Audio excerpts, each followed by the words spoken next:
बड़े नाम, बड़ी उम्मीदें और बड़ा भरोसा।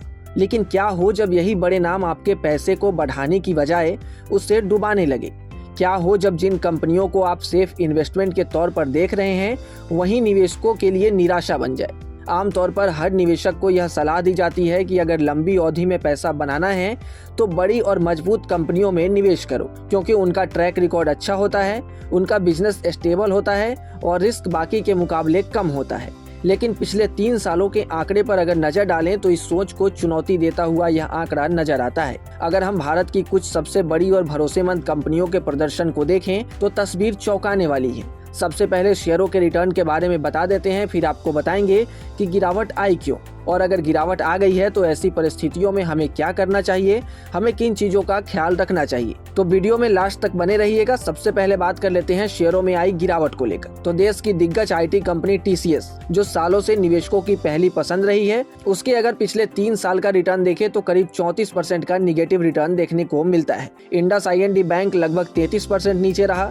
ITC की अगर बात करें तो ITC करीब 32% की गिरावट ITC में देखने को मिली। वहीं अगर HUL यानी कि हिंदुस्तान यूनिलीवर की बात करें, FMCG सेक्टर की कंपनी है, तो इसमें करीब 18% की कमजोरी देखने को मिली। इसके बाद अगर एशियन पेंट्स की बात करें, पेंट सेक्टर की बड़ी कंपनी है, तो इसमें 16% की गिरावट देखने को मिली।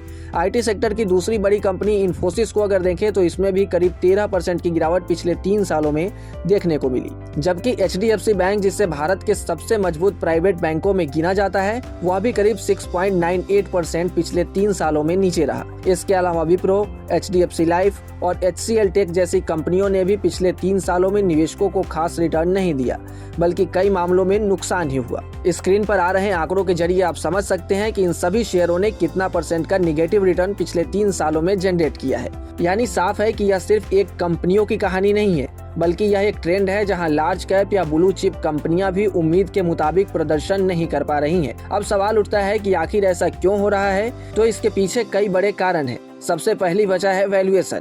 पिछले कुछ सालों में इन बड़ी कंपनियों के शेयर काफी ऊंचे वैल्यूएशन पर ट्रेड कर रहे थे। जब किसी कंपनी का वैल्यूएशन बहुत ज्यादा होता है तो उसमें फ्यूचर ग्रोथ की उम्मीदें पहले ही प्राइस में शामिल हो जाती हैं। ऐसे में अगर कंपनी का परफॉर्मेंस उम्मीद के अनुसार नहीं आता या ग्रोथ थोड़ी धीमी भी पड़ती है तो शेयर में करेक्शन आ सकता है। यही वजह है कि कई बड़े स्टॉक्स में गिरावट देखने को मिली है। दूसरी बड़ी वजह है वैश्विक और घरेलू आर्थिक वृद्धि में सुस्ती, खासकर IT क्षेत्र में, जहां TCS, इन्फोसिस, विप्रो और HCL टेक जैसी कंपनियां शामिल हैं। वहां अंतर्राष्ट्रीय मांग में कमी आई है।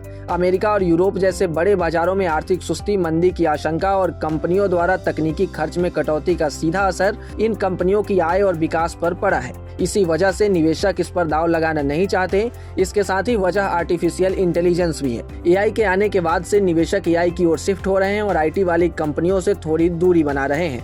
तीसरी वजह है बाजार के बदलते रुझान। पिछले 2-3 वर्षों में निवेशकों का झुकाव तेजी से मझोले और छोटे शेयरों यानी कि मिड और स्मॉल कैप की ओर बढ़ा है, क्योंकि वहां अधिक तेजी से ग्रोथ की संभावना दिखाई दे रही है। कई मझोली और छोटी कंपनियों ने कई गुना रिटर्न दिए हैं, जिससे निवेशकों का पैसा बड़ी कंपनियों से निकलकर इन वर्गों में चला जा रहा है, यानी कि मिड कैप और स्मॉल कैप की ओर। इसका असर यह हुआ कि बड़ी कंपनियों के शेयरों में तेजी कम हो गई और कई जगह ठहराव या गिरावट देखने को मिली। चौथी वजह है सेक्टर स्पेसिफिक चैलेंजेस, जैसे बैंकिंग सेक्टर में NPA कंसर्न्स और कंपटीशन का असर पड़ा। FMCG सेक्टर में डिमांड स्लोडाउन और मार्जिन प्रेशर देखने को मिला, जिससे HUL और TCS जैसी कंपनियों के परफॉर्मेंस पर असर पड़ा।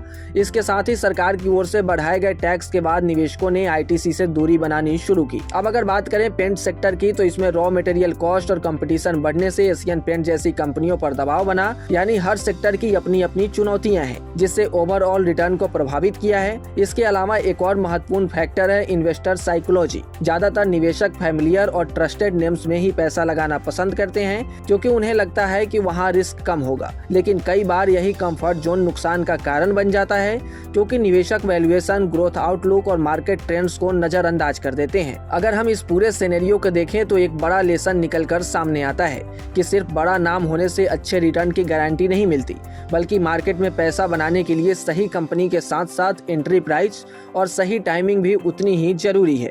अगर आपने किसी अच्छी कंपनी में भी बहुत ऊंचे भाव पर निवेश किया है तो आपको लंबे समय तक लो या नेगेटिव रिटर्न का सामना करना पड़ सकता है। यही वजह है कि कई निवेशकों के लिए एफडी जैसे पारंपरिक विकल्प भी बेहतर साबित हो गए, जहां कम से कम एक फिक्स्ड और स्टेबल रिटर्न मिलता है। हालांकि इसका मतलब यह नहीं कि लार्ज कैप स्टॉक्स पूरी तरह बेकार हो गए हैं, बल्कि यह कहना ज्यादा सही होगा कि इन स्टॉक्स में अब रिटर्न धीरे धीरे और स्टेबिलिटी के साथ आते नजर आएंगे, न कि तेजी से। इसलिए निवेशकों को अपनी स्ट्रेटजी को बदलने की जरूरत है। डाइवर्सिफिकेशन बेहद जरूरी है, यानी अपना सारा पैसा सिर्फ लार्ज कैप या किसी एक सेक्टर में न लगाएं, बल्कि इसको अलग अलग सेक्टर में बांटे और थोड़े थोड़े पैसे सभी सेक्टर में लगाएं, ताकि आपको लगातार रिटर्न मिलता रहे। इसके अलावा valuation, earning growth, sector trends और माइक्रो इकोनॉमिक फैक्टर को भी ध्यान में रखते हुए निवेश करना चाहिए। इसलिए अगली बार जब भी आप किसी बड़े नाम में निवेश करने जाएं, तो सिर्फ उसके ब्रांड पर नहीं बल्कि उसके फंडामेंटल्स, वैल्यूएशन और फ्यूचर ग्रोथ पर जरूर ध्यान दें। यही समझ आपको एक बेहतर और सफल निवेशक बना सकती है। और ऐसे ही तमाम अपडेट्स और शेयर मार्केट से जुड़ी तमाम जानकारी के लिए आप बने रहें गुड रिटर्न्स डिजिटल के साथ।